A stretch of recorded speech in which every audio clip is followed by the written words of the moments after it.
Our next guests are actor Zoe Saldaña and her husband, director Marco Perego. Saldaña is known, of course, for starring in big sci-fi franchises like The Avatar, Star Trek, and Guardians of the Galaxy. Well, now she's taking on a new role in a new film directed and co-written by her husband, Marco Perego, called The Absence of Eden. Saldaña plays an undocumented immigrant who flees her home in Mexico for sanctuary. In this clip, she confronts the manager at the hotel she's forced to work at once she gets to the U.S. We come here, plant your seeds with our dirty hands, and then we help them grow while you get to put your feet up. Your crops, your children, your future. We make it all grow. And what do? You just take and take and take and take and take. Very powerful moment there. First on CBS Mornings, Zoe Saldaña and her husband, Marco Perego, are here. Good morning. We got the name right during the break. First of all, I just want to acknowledge that when we talk about immigrants and that subject matter, it's in the news all the time. We know that it's complex, it's complicated. This film is not taking a political stance. You're really focusing on humanity. Can you tell us the importance of that and what inspired you to make this film? I think Marco can contextualize on what was the inspiration behind it. Right. But as his partner and collaborative, ally, I was really proud of him that out of all the subjects that he could be, building a story around, he chose immigration and the angle of humanity, which keeps us very neutral.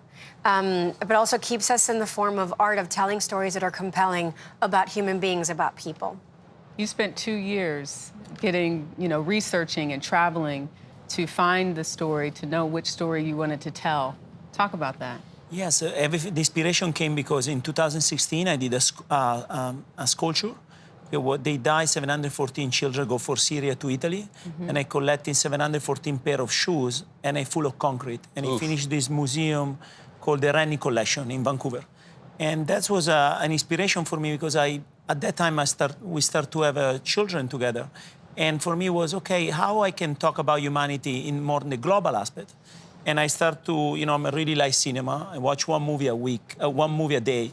And the goal was 7 days a week. Yeah, no, wow. and the goal was, okay, maybe using another tools can touch more people about humanity. When I spent 2 years searching, I went to the border so many times, and after I surrounded myself with my co-writer to go to every individual story and asking questions about how they felt, what was the issue, because my biggest goal was to be honest as possible when I was telling the story and making both sides, from this side of the border and another side of the border. There's an important part in the film, without giving it away, where someone says, basically the weight of what these people have experienced is just too big and it's not your problem.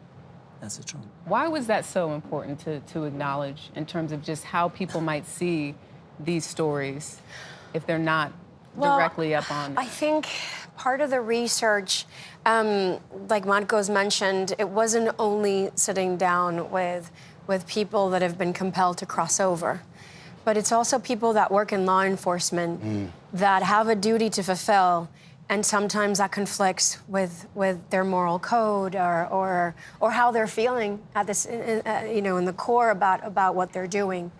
And that was always the response that we kept getting. It's like, we know that what they're going through is bigger, but it's not our problem. It can't be our problem. We can't be the ones to provide the solution.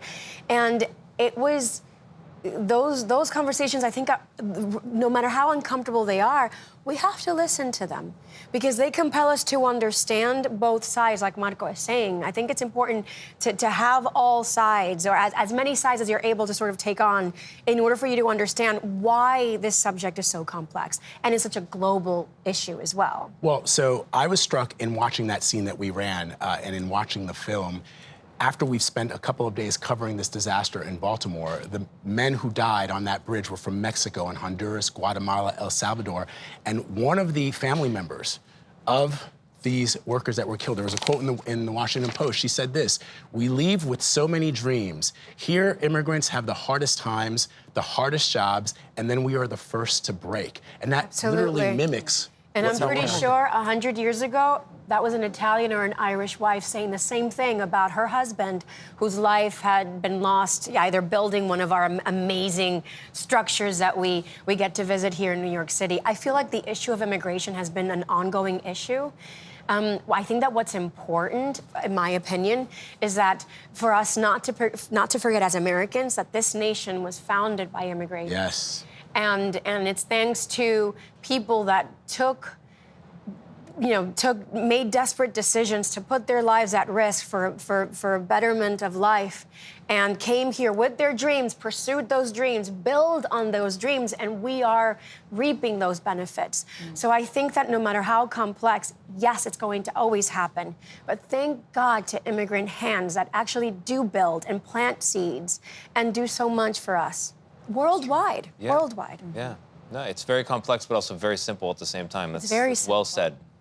All right. Well, we look forward to seeing the movie in the theaters. Make sure that we support, which is coming out very soon. By the way, they're married. I don't know if we made that clear. And Zoe, you did say, I know you're talking about Star Trek. That may come back because I'm a huge Trekkie. It may. I know it's circling in the news. We have a new writer attached, and hopefully they're able to wrangle us. Oh my gosh, that would be so amazing. I'm willing and able. You heard it here first, folks. Paramount, if you're listening, and they are. Hold on, as you guys made the little lovey eyes look at one another. Yes, I like it. I love to see it because you just spent a lot of time working together. What was it like working together as husband and wife? I feel like the more experience we have, it'll continue to get better and better. But for the first time out, it was already there. Yeah. There were maybe a couple of moments in which, like I forgot that we weren't in our kitchen, so I wasn't just like, Marco, and this was Marco's set, this was Marco's vision. And we did sort of have to go like around the corner away from the set because everybody gets really quiet when we start talking really intensely. And so we did walk away and we practiced our tools. About like, when I hold this, I'm talking for 30 seconds and you cannot interrupt me. And then I spoke and then he spoke and then he was right. No, okay. When she speaks Spanish, I'm on scared. set, he was right. When she speaks When Spanish. she say, Marco Andrea, come here, I say, oh my God. Oh, boy. Man. When she speaks Spanish, I'm in trouble. Pero ¿qué quieres decir cuando te hablo español? No, I'm not saying. Oh, he's like, I'm good. You know what? We can Nothing, feel dear. the love. We can feel the love. Well, thank you so much, Zoe Saldaña and Marco Perego. Thanks again. The Absence of Eden opens in theaters April 12th. It's an incredible film. Go see it.